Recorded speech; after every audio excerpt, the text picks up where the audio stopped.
right, today we're going to talk about the distributive property, which I think is one of the most useful properties in mathematics when solving.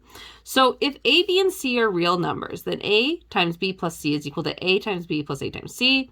Same for subtraction, same for if you flip this around. I think the easiest way to see the distributive property is to actually just use it. So here we have 3 times x plus 4. We can actually distribute this 3 and take it as 3 times x plus 3 times 4 is 12, and now we've simplified that. So let's do it again. We've got 6 times 5y is going to be 30y, and then 6 times a positive 1 is going to be a plus 6. Here we have 2 times x is 2x. 2 times that negative 3 is going to be a negative 6. Here we have 3/4 times n is going to be 3/4 n. And then we have plus 3/4 times 12. So I can actually write this just so you can see what happens here. 4 goes into 12 3 times. So 3 times 3 is 9. So this is equivalent to 3/4 plus 9. All right. Here we have 8 times 3/8 x plus 1/4. 8 times 3/8. So I'll write all this out. 8 times 3/8 x plus 8 times 1/4. Okay, 8 times 3/8, those 8s are going to cancel out, so we'll be left with 3x plus 8 times 1/4. Well, 4 goes into 8 2 times. 2 times 1 is just 2. Here we have 100 times 0.3. Okay, so 100 times 0.3 plus 100 times 0.25 q. I'm running out of room there. 100 times 0.3 is just going to equal 3, I believe. I should probably check that. Good thing I checked because it's actually 30. So 30 plus 100 times 0.25 is going to be 25q. Okay. Here we have m times n minus 4. So this is going to be mn, and then m times a negative 4 is minus 4m. Here we've put the p on this side, but that's okay. We can take p times x, so it's just going to be, you can put xp or px. Actually, I should put px. Usually these are alphabetical. So px plus p times 8 is going to be 8p. Negative 2 times 4y, so we're going to get a negative 8y, and then negative 2 times 1 is a minus 2. Here we have negative 11 times 4. That'll be a negative 44. The negative 11 times negative 3a is going to be a positive 33a. Here we have no number in front. It just says negative y plus 5. Well, we can imagine that there's a 1 there.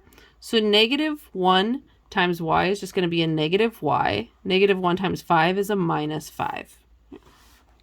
Then here we have 8 minus 2 times x plus 3. That 8's just going to come down, and then we're going to have minus negative 2 times x is a negative 2x, and negative 2 times 3 is a negative 6.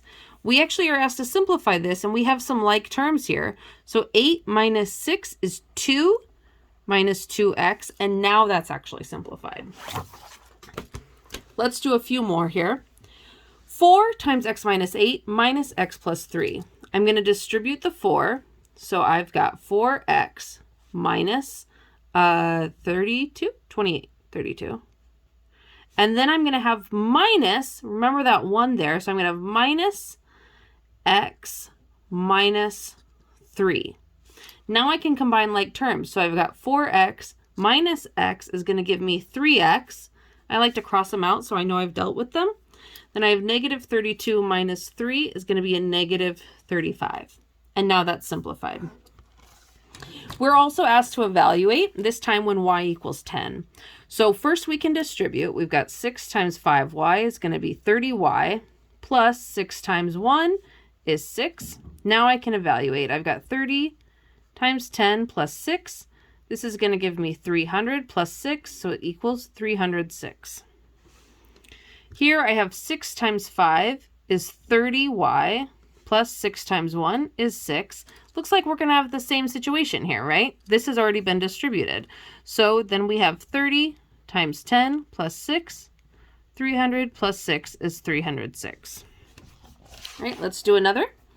Negative 2 times 4y plus 1, I can distribute, so I get negative 8y minus 2. This time y equals 3, so now I have negative 8 times 3, right? Yeah, negative 8 times 3 minus 2. So this is going to be a negative 24 minus 2, which equals negative 26.